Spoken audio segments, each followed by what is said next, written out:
Welcome to Journey United Methodist Remote Worship Service. My name is Adam Matthews and I'm a member of the music team. Thank you for tuning in today and joining us in worship. Members of our congregation have come together from living rooms and airports to be together in spirit as a congregation.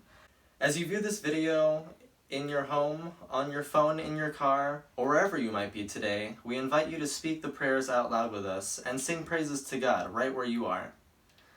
You are with us, and we are with you too.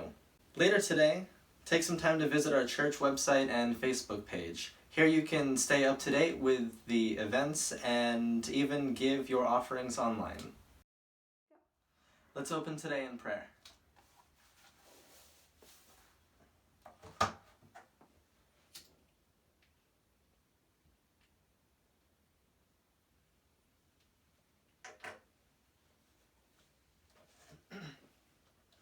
Dear Father, quiet our minds, still our hearts, for your living ways are all we seek. As we gather, we remember those who are not with us today. For those who are sick, we ask for healing. And for those away from us, we ask for your blessing to be on them. We invite your beautiful Holy Spirit to move freely among us. Come dwell in each of our hearts. Amen. Know this, you can open your eyes and your heart at any moment, no matter how resistant you've been. Know that you are forgiven and freed and encouraged and loved by a God who wants you to live fully. You are guided by the Christ who makes all things new, and you're cared for and comforted by the Spirit whose grace is boundless. Let us enter this morning into the passion of Christ as those who are known and those who know that we are forgiven and free. Amen. Today we continue in our journey through Lent as we enter the story of a teacher who turned the world upside down. We place our stories inside the story of Jesus during Holy Week, a time of great trial and challenge for the Christ whom we follow. We frame our lives in this story as we ask how it is we are called in these trying times to follow the one who was and is to come, the one in whom we find light and new life.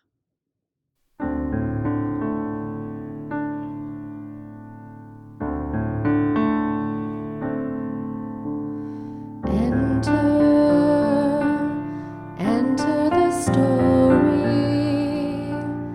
enter the place you belong, not just looking on,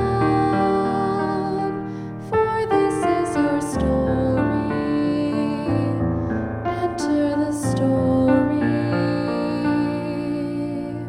That last week of his ministry, Jesus does not lay low.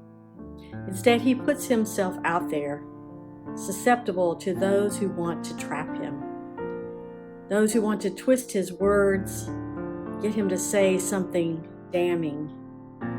He cannot turn from his vocation.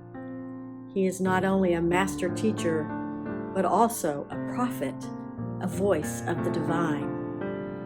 It is his ability to draw people to his teachings that pose a threat, a challenge to the authorities.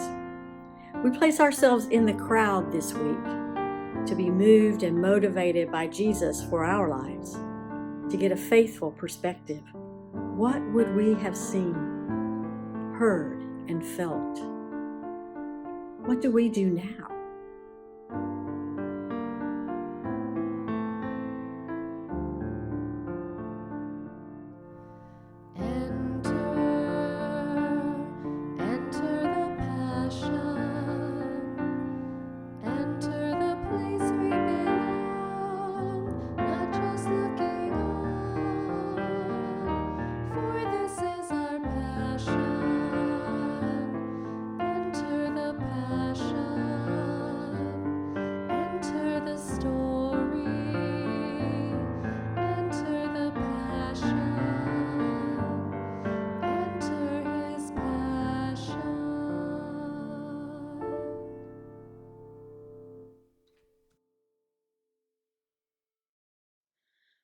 We come here to encounter the teachings of Jesus.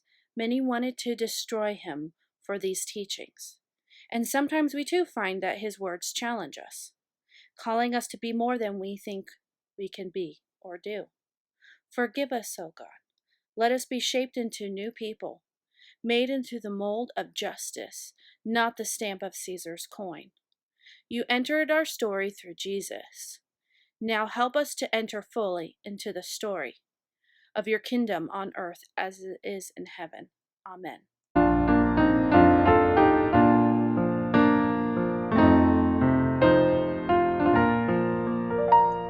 Good morning. Welcome to Children's Time at Journey United Methodist Church. Today we continue in our special time of year called Lent, a time of growing close with God. Before we jump into the story for today, let's prepare with a prayer. We will dare to join the journey. We will walk in your loving way. We will live your sacred story through the things we do and say. Amen.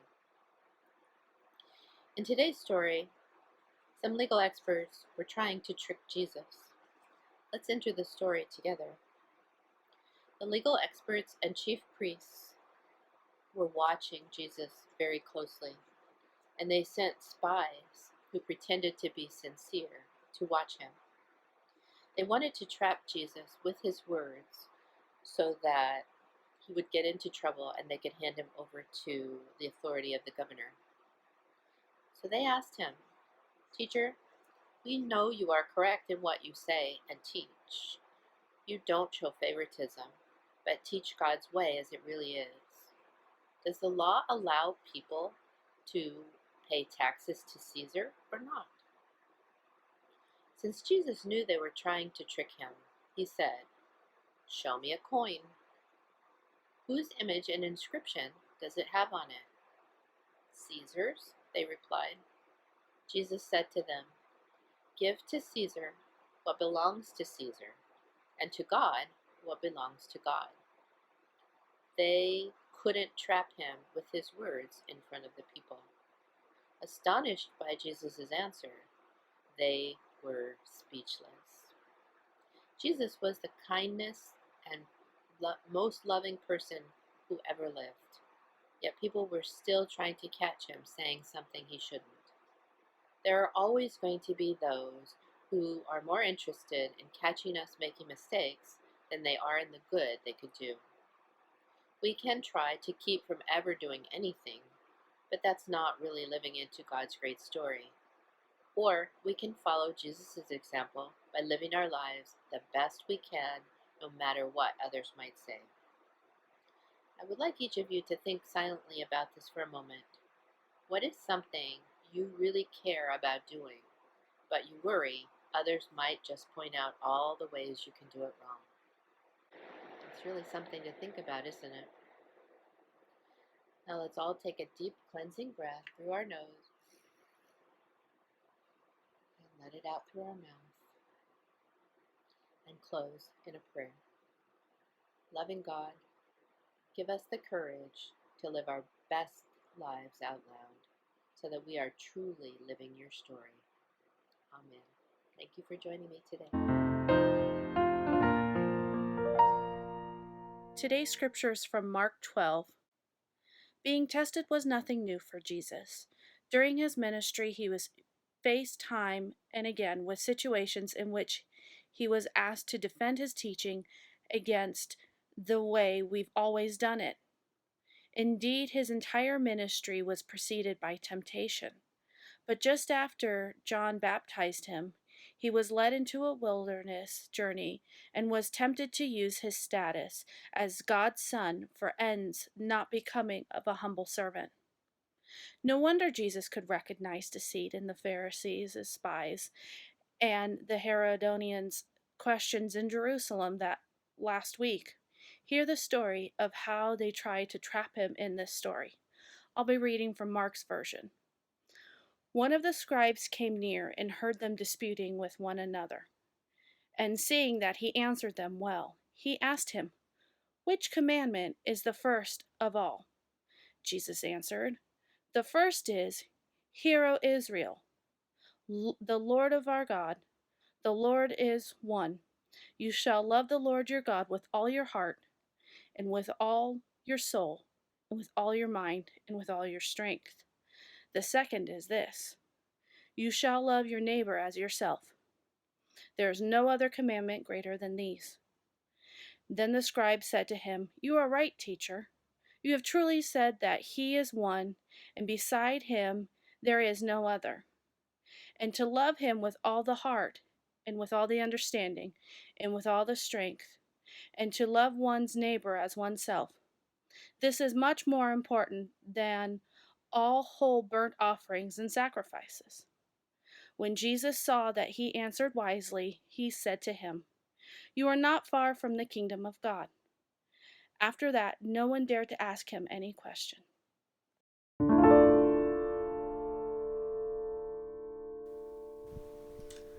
Jesus kept showing up at the temple that week, even after the skirmish in the temple market.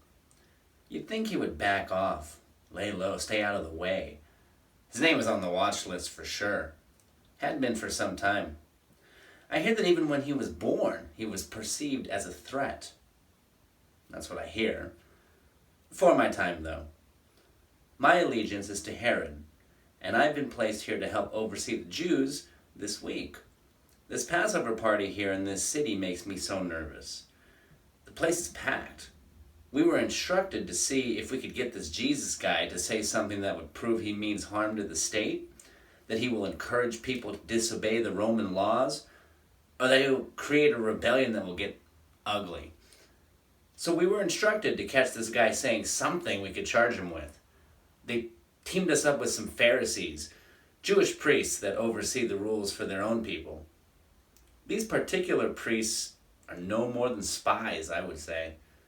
They want him shut down as much as Herod does. But they lay it on thick, I tell you. Cozying up, telling him that he's such an amazing teacher. I decided to stay out of the way. It actually makes my stomach turn, all this deceitful stuff. I'm sure this guy will go off the rails and end up in prison or worse. I just hope it's over quick. What? What did he just say? Well, this is something. He's got the Pharisees reaching into their pockets to get a denarii. Huh.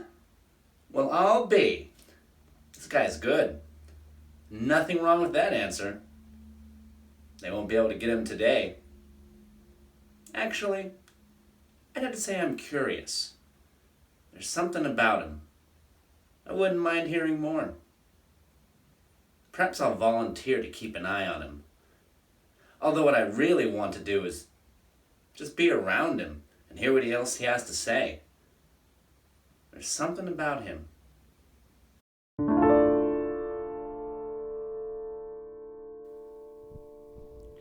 Good morning and happy Sunday, family and friends. For those of you who do not know me, my name is Tangi Ilimatapafua, and for many of you, those who do, I go by the name of Tangi. Today's sermon is going to be on Jesus' teachings and risking challenge. In Mark 12, we find Jesus engaged in arguments with various Jewish leaders, the Pharisees, Herodians, and Sadducees.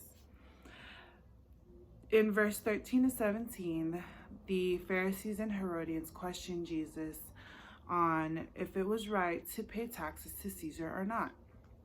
This question was intended to trap him. In scripture, it says that Jesus knew their intentions, and with wit and wisdom, he was able to respond in a way that ultimately taught them the lesson. Whose head is this? And whose title? Give the emperor what belongs to him, and to God what belongs to God. Jesus continued to teach throughout the temple with wit and wisdom that ultimately gained him some kind of popularity. Impressed by Jesus' response to questions throughout the temple, a scribe approached him and asked, "Which commandment is first of all?" Which commandment is first of all? The question is pretty straightforward. There is no trap. You can only imagine what was going through the scribe's head as he asked the question. Like, all right, let's hear it. Let's hear the answer to the question that rabbis have been wondering for so long. Of the 613 commandments out there, which one is the most important? In Mark 12, verse 29 to 31, Jesus responds, "The first is, Hear, O Israel, the Lord our God, the Lord is one. You shall love your God with all your heart and all your soul and all your mind and all your strength. The second is this, you shall love your neighbor as yourself. There are no greater commandments than these." What we learn about Jesus' teachings in Mark is that his answers were given to teach us and challenge us. Teach and challenge those who intended to trap him, those who might not have been believers, and those who ultimately just wanted to hear what this man has to say next. So there is no doubt that when Jesus placed these two commandments together, that it was no coincidence. Jesus wanted to let us know that these commandments were inseparable. One could not be achieved without the other. One cannot say they love God and hate their neighbor. And that is the challenge he left for us all, to love your neighbor as yourself. We're all aware of what is going on in the world today with the virus spreading and panic becoming everyone's daily routine. It is so easy for us to lose ourselves in what's going on. It is easy for us to cast off people and kind of settle into this lifestyle of selfishness. It seems like to be a trend these days, like everyone for themselves, get yours, I'm gonna get mine. And that's not exactly how Jesus wanted us to live. In Mark, the authorities, the rich and the powerful, were made out to be like people who only loved themselves and not their neighbor.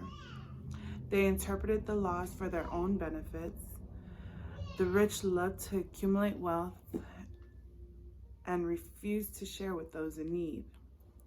Instead of serving people, the authorities lorded it over them. The powerful did not care for the weak, and leaders secured their own lives by killing others. With all of this going on, it is no wonder why Jesus would leave us with the command to love your neighbor as yourself. Today, among all that is going on in the world, there isn't a better commandment that would challenge us as a Christian community than to love your neighbor as yourself. And as we continue into Lent season, on top of everything else that is going on in the world, let us not forget Jesus' challenge for us all. Peace and blessings to you all. Amen. Our time for offering ourselves. Jesus said, "Give to Caesar the things that are Caesar's, and give to God the things that are God's." This is a big part of what it means to love God and to love our neighbor as ourselves. All we have and all we are has come from God. So let us worship the source of all being with our offerings.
With what you see before us, God, we demonstrate our deepest love.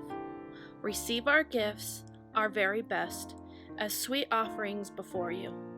May they be the blessing to others that they have been for us. Amen. Will you be in a spirit of prayer with me? Gracious and loving God, we remember today the teachings of Jesus, and we give thanks to God for the power of his word and actions that have transformed so many lives. For the peace of the world, we pray that a spirit of respect and tolerance may grow among nations and peoples. We remember today those who teach and preach in the pursuit of right living and right relationship.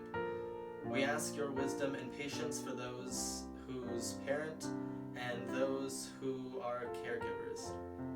For those in positions of public service and trust, we pray that they might serve with integrity, bringing justice and promotion, the dignity and freedom of all peoples.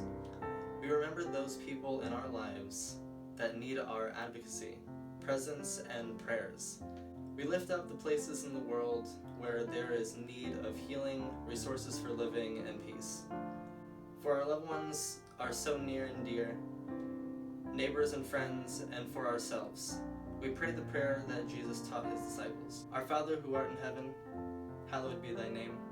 Thy kingdom come, thy will be done on earth as it is in heaven.